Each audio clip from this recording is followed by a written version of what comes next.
आज की वीडियो एक ऐसे इंसान के बारे में है जिसने एक अशक्य लगने वाली चीज को हकीकत में बदलने वाली बात की थी और अपने कार्य से वो चीज रियल में यानी हकीकत में लाई।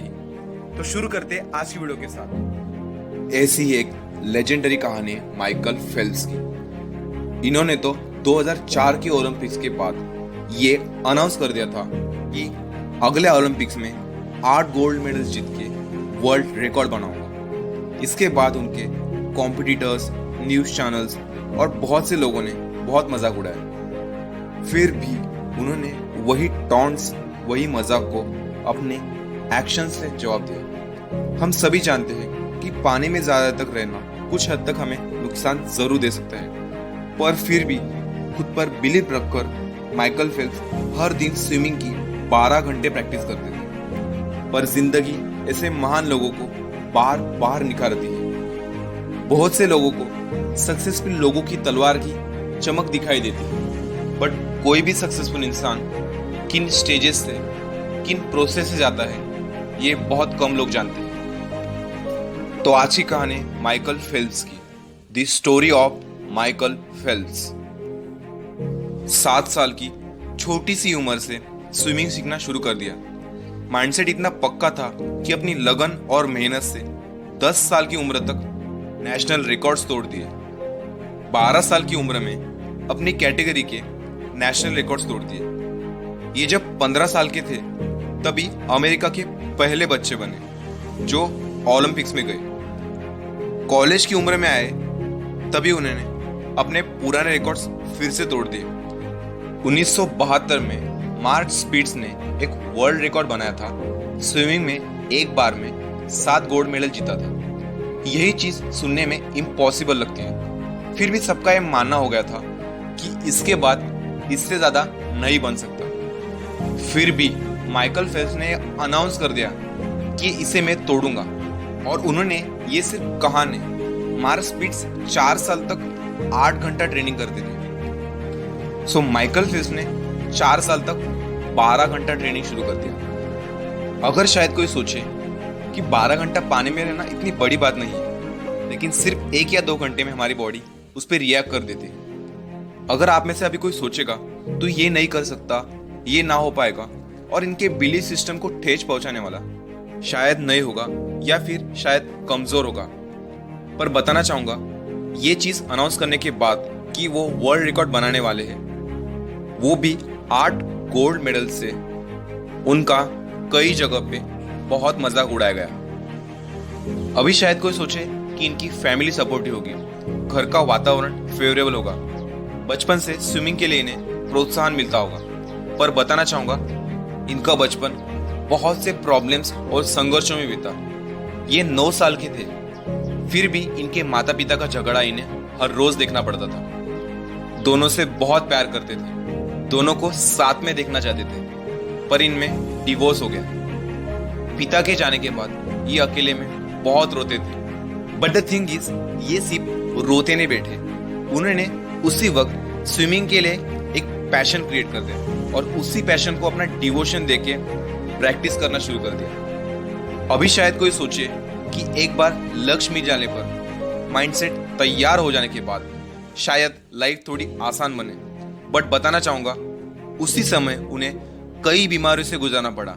ADD यानी अटेंशन डेफिसिट डिसऑर्डर, ये ऐसी बीमारी है जिसमें एक बच्चे का अटेंशन स्पैन ऑलमोस्ट खत्म हो जाता है। उसके लिए एक चीज पर कंसंट्रेट करना बहुत मुश्किल भरा काम बन जाता है। कोई भी काम करना एक टास्क, एक संकट जैसा बन जाता है। लेकिन उन्होंने अपनी मेहनत जारी रखी।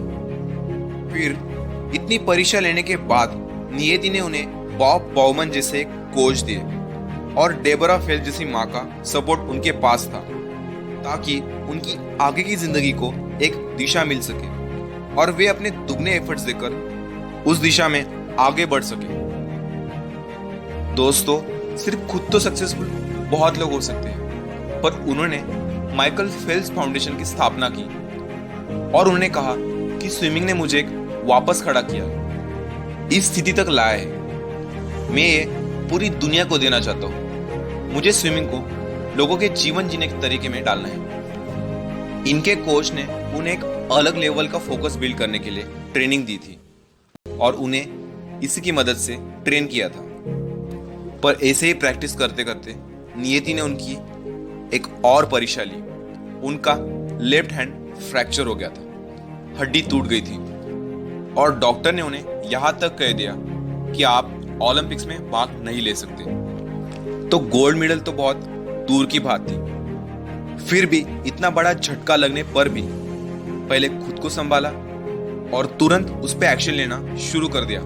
जहां आम लोग थोड़ा कुछ अपने हिसाब से ना हो तो शिकायत करते हैं, वहां एक्स्ट्रा ऑर्डिनरी लोग उन सिचुएशन में भी अपना 100 नहीं 200 टका देते हैं। तो माइकल फेल्प्स ने कहा, मेरा हाथ टूटा तो क्या हुआ, तब मैं पैरों से स्विमिंग की प्रैक्टिस करूंगा। जब तक मेरा हाथ रिकवर हो जाएगा तब तक मैं पैरों से इतनी प्रैक्टिस करके इतना मजबूत करूंगा कि उसकी स्पीड को शायद कोई मैच ना कर पाए। इसी तरह एक एक एक करके उन्होंने 7 गोल्ड मेडल जीत लिए थे। मन में एक विश्वास था कि मैं इम्पॉसिबल लगने वाला वर्ल्ड रिकॉर्ड बना पाऊंगा।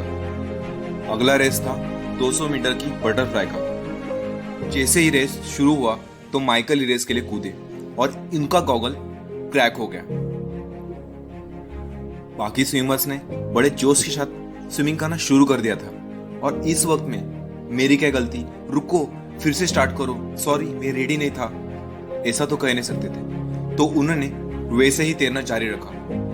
गॉगल में पानी घुस रहा था पर उन्होंने इतनी प्रैक्टिस कर ली थी कि इतने हाथों पर इतनी ब्रेथ पार होगी, इतने हाथों पर एक लैप होगी। दोस्तों ये सब पूरे कैलकुलेशन शायद प्रैक्टिस के बाद आपको आसान लगे, पर थकी हालत में, ऑक्सीजन की कमी में स्विमिंग करते हुए गॉगल में पानी गए बुरी हालत में ये करना एक्स्ट्रा ऑर्डिनरी काम है। इस वक्त में वे लिटरली अंधे हो चुके थे, पर फिर भी दिमाग में एक बिलीफ था।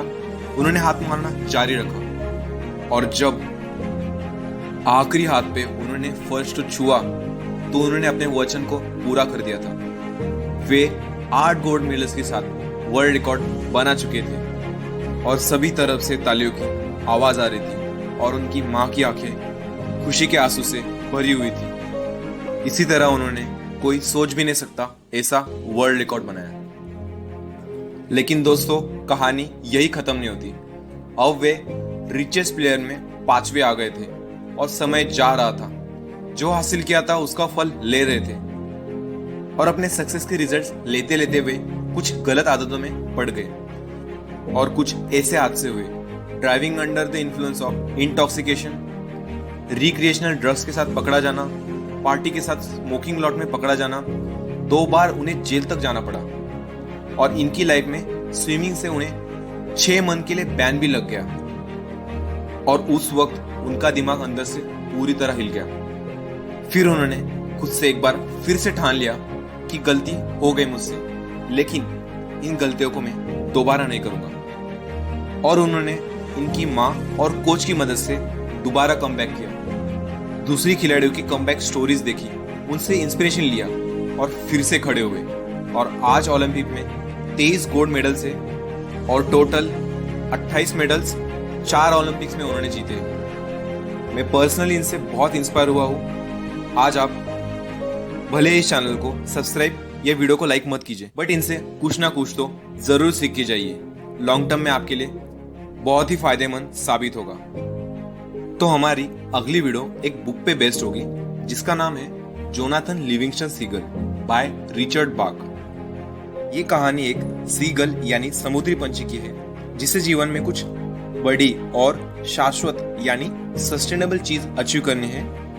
फिर इसमें उसका एवरेज मेंटेलिटी के ऊपर सोचना, उसके सराउंडिंग्स को फेस करना और आखिरकार अपने अंतिम मुकाम को हासिल करना, ये सब चीज आती है। तो मिलते हैं अगले वीडियो में।